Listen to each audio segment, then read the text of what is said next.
السلام علیکم، میں ہوں دلاور ظہور اور آپ دیکھ رہے ہیں ہسٹورک اینڈ فنانس ہب۔ کیا آپ جانتے ہیں کہ دنیا بھر کی کرنسیاں جیسے آج نظر آتی ہیں وہ تاریخ کی بڑی مہم جوئیوں اور نو آبادیاتی طاقتوں کی پالیسیوں کا نتیجہ ہیں۔ یورپی اقوام کی سمندری مہمات، نئی زمینوں کی دریافت اور مقامی ریاستوں پر قبضے نے کرنسی کی دنیا کو یکسر تبدیل کر دیا۔ آج کی اس ویڈیو میں ہم جانیں گے کہ کیسے یورپ کی تلاش دنیا نے کرنسی کو جنگ، تجارت اور سیاست کا ہتھیار بنا دیا۔ یورپی ممالک جیسے پرتگال، اسپین، برطانیہ اور ہائی لینڈ نے 15ویں صدی کے آخر میں سمندری مہمات شروع کیں۔ ان مہمات کے پیچھے بڑے مقاصد تھے۔ نمبر 1، تجارت کے نئے مقاصد ڈھونڈنا۔ نمبر 2، سونے چاندی کی کانیں ڈھونڈنا۔ نمبر 3، مشرقی ممالک تک براہ راست رسائی حاصل کرنا۔ 1492 میں کولمبوس نے امریکہ دریافت کیا اور وہاں سے اسپین بڑی مقدار میں چاندی لے آیا۔ 1498 میں واسکو ڈی گاما بھارت پہنچا اور وہاں پرتگالی تسلط شروع ہوا۔ ان مہمات سے حاصل شدہ قیمتی دھاتوں سے یورپ میں کرنسی کا سیلاب آ گیا۔ اسپین نے پیرو اور میکسیکو میں چاندی کی کانوں پر قبضہ کیا۔ صرف پوٹوسی پیرو کی کان سے ہر سال سینکڑوں ٹن چاندی نکالی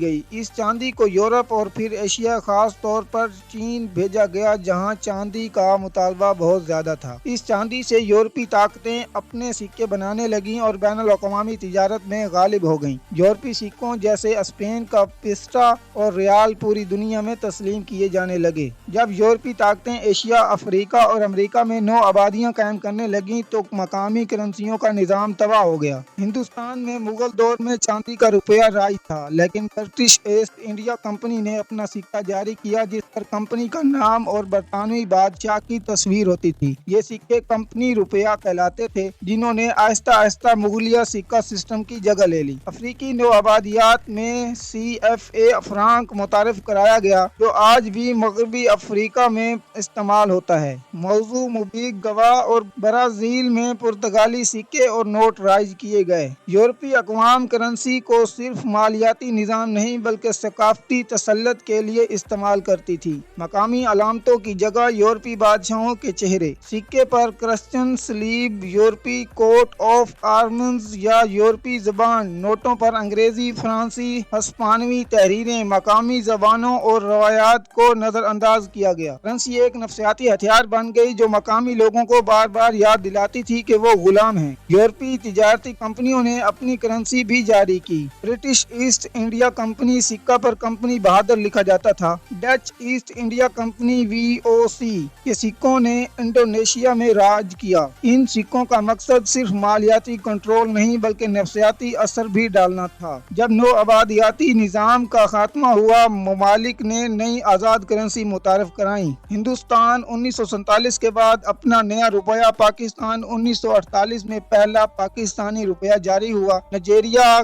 گھانا، کینیا جیسے افریقی ممالک نے بھی آزادی کے بعد اپنی کرنسیاں متعارف کرائیں۔ پرانی کرنسیوں کو ختم کرنا آزادی کا ایک علامتی عمل تھا۔ نو آبادیاتی طاقتوں نے کرنسیوں کو معاشی تسلط سے بڑھ کر ایک نفسیاتی اور سیاسی ہتھیار کے طور پر استعمال کیا۔ یہ صرف تجارت یا لین دین کا ذریعہ نہیں رہی بلکہ شناخت، اقتدار اور کنٹرول کا ذریعہ بن گئی۔ آج بھی بعض ممالک کی کرنسیوں پر نو آبادیاتی اثرات موجود ہیں، چاہے وہ ڈیزائن میں ہوں یا نظام میں۔ کرنسی کی تاریخ صرف معاشی نہیں بلکہ سیاسی اور تہذیبی بھی ہے۔ اگر آپ کو یہ ویڈیو پسند آئی، ویڈیو کو لائک اینڈ شیئر کریں، چینل کو سبسکرائب کریں اور کمنٹ سیکشن میں اپنی رائے کا اظہار کریں۔ ملتے ہیں ایک نئی ویڈیو کے ساتھ۔ اللہ حافظ۔